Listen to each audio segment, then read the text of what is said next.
Welcome to this deep dive.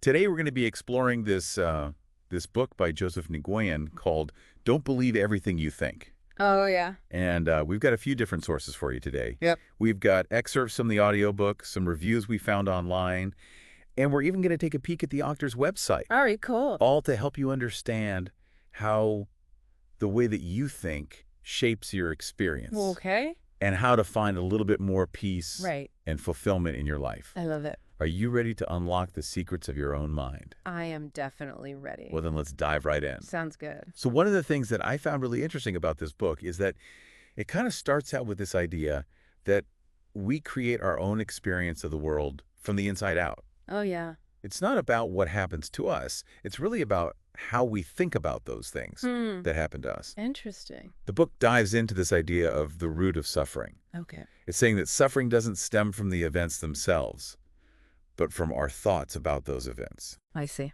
So how is it that two people can have such wildly different reactions to the exact same situation if it's not the situation itself that's causing that different feeling? Well, it all comes down to our individual perceptions. Okay. So the book actually uses this great example of two people in the same coffee shop. Uh.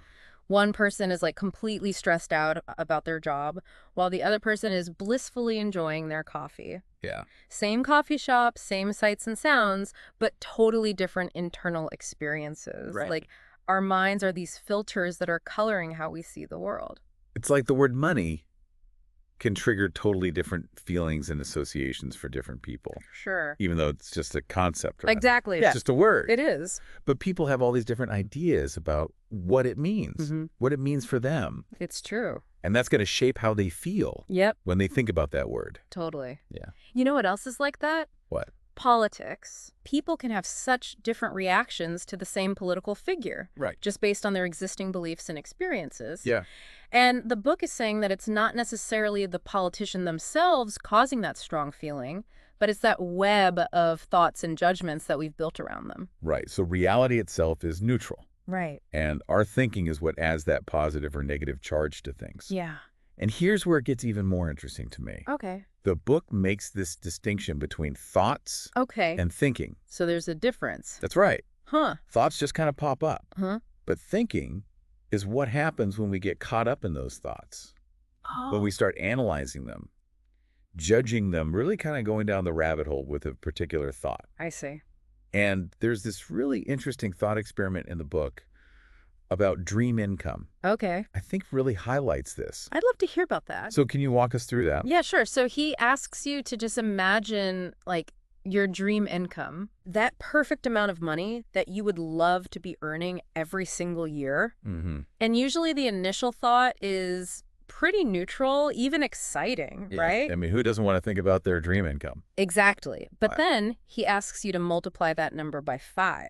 Oh, boy. And that's when the thinking mind kind of takes over. Right, because suddenly the number seems impossible. Yes, exactly. And you start coming up with all the reasons why you could never earn that much. 100%. And you're comparing yourself to other people. Yeah. And that initial excitement morphs into anxiety, Yeah. frustration, Totally. all the negative stuff. It's so true. And it's all coming from that thinking, yeah. taking over that initial thought. I've definitely experienced that. So this is where I think Nguyen's chart comparing thoughts and thinking comes in really handy. Okay. If you're interested in looking at this yourself, you can find it on his website at josephwnguyen.org. Great sources. It shows how thoughts come from this more universal source. They're light and easy, Okay. whereas thinking is something that's generated by the ego. Oh, It's heavy and it's draining. interesting. So is the book saying that we should try to just stop thinking altogether? That's a good question. Like, how can we even function the world without thinking things through? It's not about eliminating thinking completely. Right. It's more about recognizing when our thinking is actually helpful and when it's holding us back. Okay. And this leads into the idea of non-thinking and peak performance. I love that idea. It might sound counterintuitive, but the book argues that we're actually at our best when we're not overthinking. That does seem kind of backwards. I know, right? Have you ever experienced being so absorbed in something that you love Oh, yeah. that you totally lose track of time? All the time. Like you're in the zone, completely present, and everything just flows effortlessly. 100%. That's the state he's talking about, right? Exactly. It's that flow state, that feeling of being totally immersed in the present moment. Okay. And it actually connects to this Japanese concept of mushin, Okay. which translates to no mind. So when professional athletes are in the zone, Yeah, they're actually in a state of non-thinking. it really seems that way. That's pretty amazing. I know, right? Yeah. They're not letting all those doubts and fears hold them back. They're just tapping into this deeper well of intuition and creativity. So we've got the root of suffering being our thinking, Yeah. and this idea that non-thinking can lead to peak performance. But how does all this translate into actually living a happier, more fulfilling life? Right. The book takes this really personal turn as Nguyen shares his own story of learning about unconditional love from his girlfriend. Okay.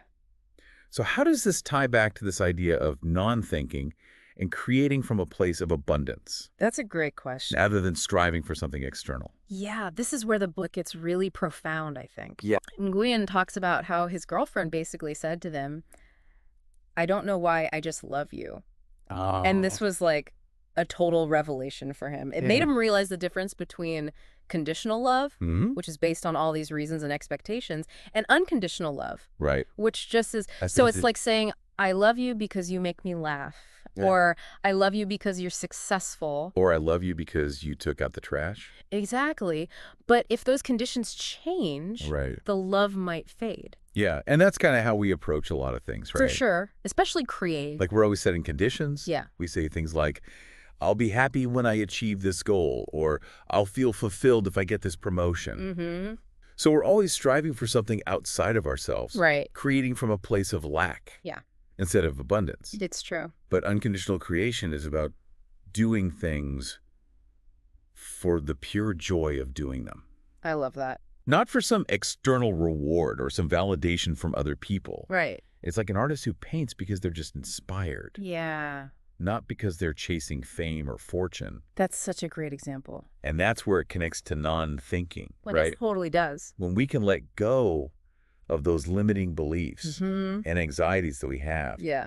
we can really tap into that deeper source of inspiration Yes. and create from a place of pure joy and flow. I like that. It's kind of like that Zen story in the book about the overflowing teacup. Oh, yeah. Can you remind me about that word? So there's this scholar, right? Okay. And he's full of his own knowledge. Full of himself. Exactly. A little bit. And he goes to visit this Zen master Okay. to try to gain some wisdom. Hmm. And the Zen master starts pouring him a cup of tea, All right.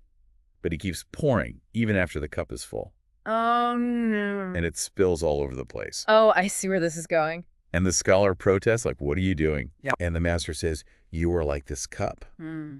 so full of ideas that nothing more will fit in. Oh, I see. So the teacup represents our mind, Okay. and all the tea represents our thoughts and beliefs. Mm-hmm. If we're constantly overthinking, there's no space for new insights or possibilities. That makes a lot of sense. We have to empty our cups. Yeah. Create that space Yeah. to receive something new. It's like in quantum physics. Yeah. Everything arises from nothingness. And creation requires space. Right. You have to make room for it. But I imagine this idea of non-thinking might feel pretty unfamiliar for somebody who's really used to living in their head, Oh, yeah, for sure. constantly thinking and analyzing. It can even be a little scary for some people.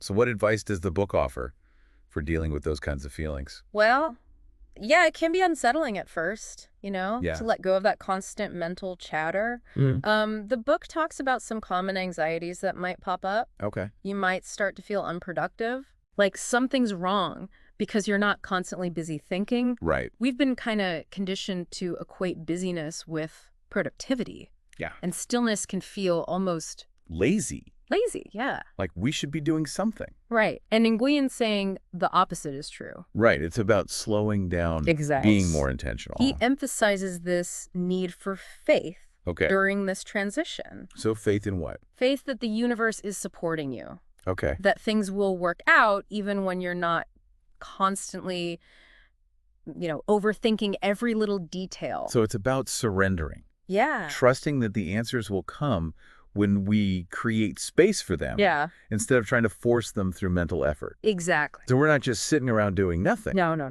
We're still actively moving towards our goals, Right. but we're doing it from a place of peace And alignment. and clarity. Exactly. And he also talks about channeling that newfound energy. Right.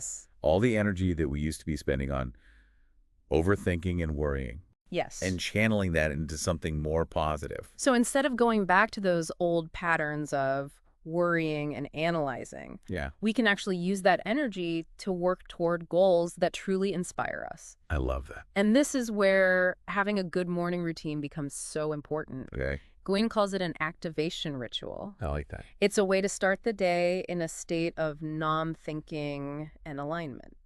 Yeah, it makes sense. It does. Because the way we start our day Yeah, really kind of sets the tone for everything that follows. totally. If we start the day by checking our emails and scrolling through social media Yeah. and stressing out about our to-do list, We're priming our minds for anxiety. yeah, we're setting ourselves up for failure. Exactly. But if we start with something like meditation, Yeah. journaling, or even just sitting in silence, Absolutely. appreciating the present moment, That changes everything. it creates a different kind of momentum. Yeah, it's like giving ourselves the gift of peace and clarity. Before the chaos of the day starts.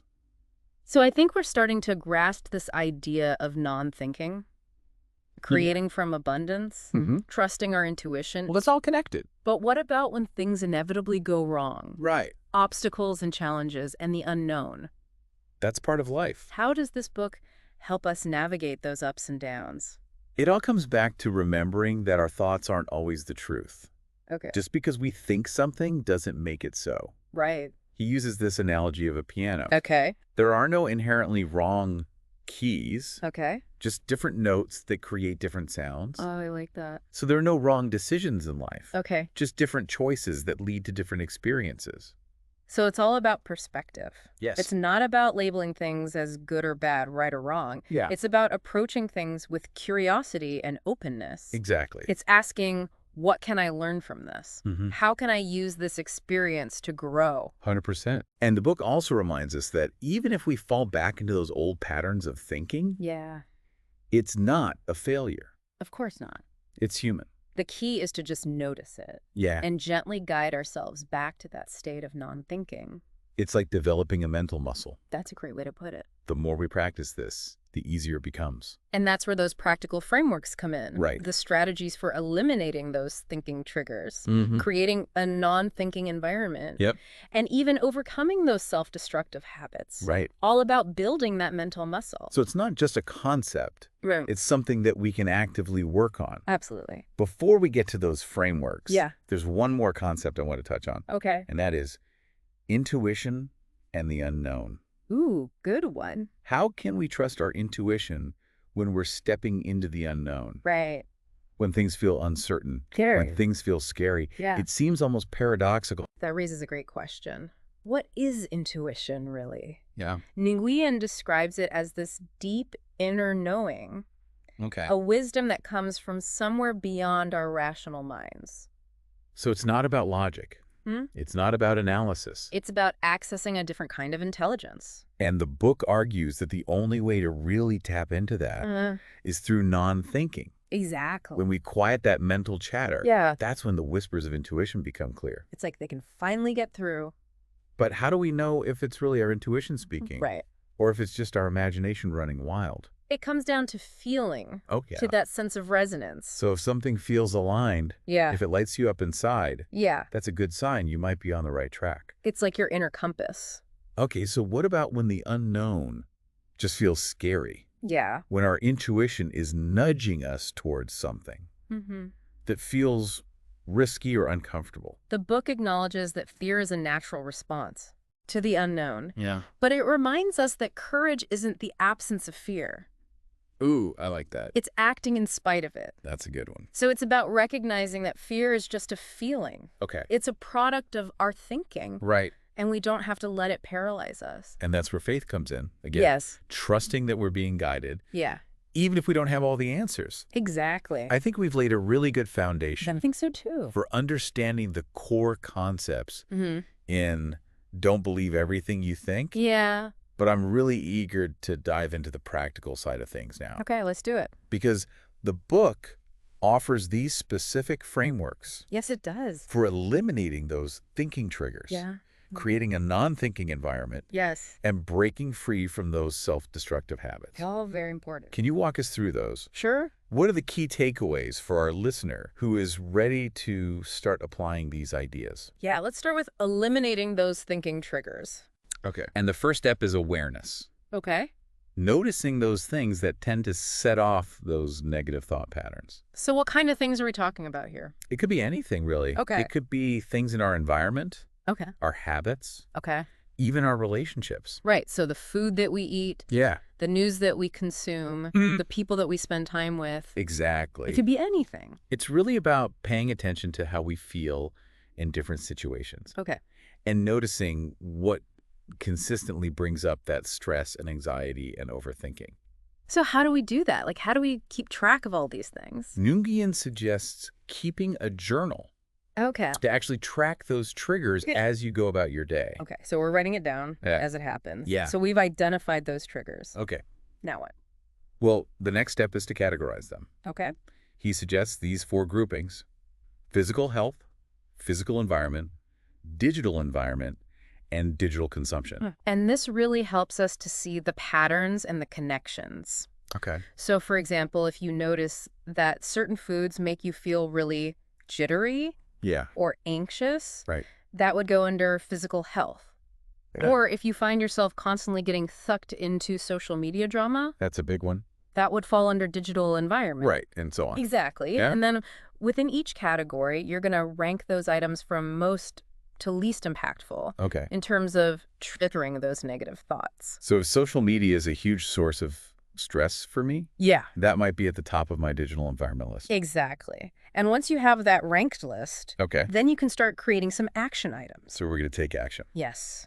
Choose 1 or 2 things from each category Yeah. that you can realistically address. Okay. So for the social media example, Yeah. maybe my action item is setting some time limits Yeah. Good with certain apps, or maybe unfollowing accounts that are triggering negativity, or maybe even taking a break from social media altogether. Sometimes you'll need that. It's about making small, manageable changes. Yes. Instead of trying to overhaul everything all at once, Exactly. I'd rather start small and gain some momentum Yeah. than just get overwhelmed and give up. We don't want to create more stress. We're Oh. trying to reduce it. Okay, so start small. Yeah. Build that momentum. Exactly. And as we go, we can start to tackle those bigger triggers. Now let's talk about creating a non-thinking environment. Okay. So here we're really focusing on what supports us, Okay. not what we need to eliminate. So we're curating our surroundings to Oh. support peace and clarity. Exactly. And we can use those same categories as before. Okay. So physical health, Yep. physical environment, Mm. digital environment, and digital consumption. But this time we're brainstorming things that bring us joy and peace and a sense of connection. Okay.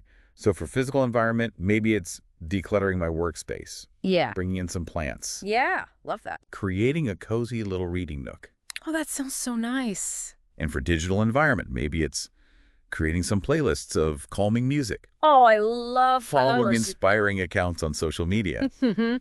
unsubscribing from all those email lists that clog up my inbox. Yes. It's about being intentional Yes. with the information and energy that we allow into our space. Both physical and digital. Just like with the thinking triggers, Okay. we can rank these items from most to least impactful Oh. and create those action steps. So it could be something as simple as making time to sit in nature, Yeah. or listening to music that just soothes me, Mm-hmm. or reading something inspiring. It's about filling our cup with good things. This reminds me of the morning routine that we talked about earlier. Oh, yeah. The activation ritual in Yes. Nguyen really emphasizes starting the day from a place of non-thinking. He does. He encourages readers to design a morning routine that really supports that peace, Uh-huh. clarity, and connection. So maybe it's meditation, Yeah. yoga. Journaling.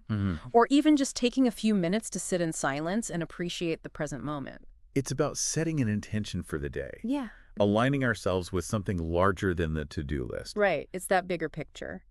So now let's talk about breaking those self-destructive habits. Oh, boy. This is where it gets real. I know, right? Because these habits can feel so automatic. Yeah. Like they're running the show. Nguyen suggests that these habits are actually ingrained patterns of thinking. Okay. So instead of just relying on willpower, Mm-hmm. we need to address the underlying thinking. We got to go deeper. Exactly. He provides this framework for doing this. Okay. It starts with Honestly examining the habit. Okay. Write down everything you can about it. Okay. What triggers it, how it makes you feel, what thoughts run through your mind before, during, and after. Okay, so we're bringing awareness to that whole cycle. Yeah, not just the action itself. And then what? Then he suggests asking yourself some really powerful questions. Questions that challenge your beliefs about the habit. For example. Like, what do I believe will happen if I don't engage in this habit? Is it 100% true that those consequences will occur? How does this habit actually make me suffer? So we're really challenging those assumptions. Exactly. And when you see that thinking clearly, Yeah. it loses its power. Okay, so we've exposed the thinking, but how do we actually break the habit? This is where Nguyen suggests turning to your intuition. Okay. Create space for a new insight to emerge. Okay. Something that will shift your perspective and release the need for that habit. So it's about trusting that the wisdom I need is already within me. Yeah. And the answers will come when I make space for them. Exactly. And then really feel those positive emotions that come with that insight. So the relief and the freedom. Yes. The joy. Those feelings will help to solidify the new understanding and weaken the hold of that old habit. So it's like replacing that negative pattern with a positive one. That's a great way to put it. It's pretty amazing how much power we have to shape our inner world. It is. And ultimately our experience. And you know, this deep dive has only scratched the surface. Right. The book goes into so much more detail and offers even more practical strategies. Right. This is just a taste. Well, hopefully this has given you a taste of what's possible Yeah. when you start to question your thinking and tap into that inner wisdom. I think it definitely has. Don't believe everything you think is a really powerful invitation to understand how your mind creates your reality. Yeah. And to take control of that process. It's empowering. It is. It's about becoming aware of those thoughts. Yeah. Letting go of the negative patterns Mm-hmm. and creating space for more peace, joy, and fulfillment in your life. I love it. And that is all the time we have for today's deep dive into Don't Believe Everything You Think. We hope you enjoyed it Yeah, thanks for listening. and that it sparked something within you. Remember, you have the power to choose what you think Yes, you do. and ultimately how you experience the world. That is such a powerful message. Until next time, Yes. may your thoughts be gentle, your heart open, and your creations be inspired.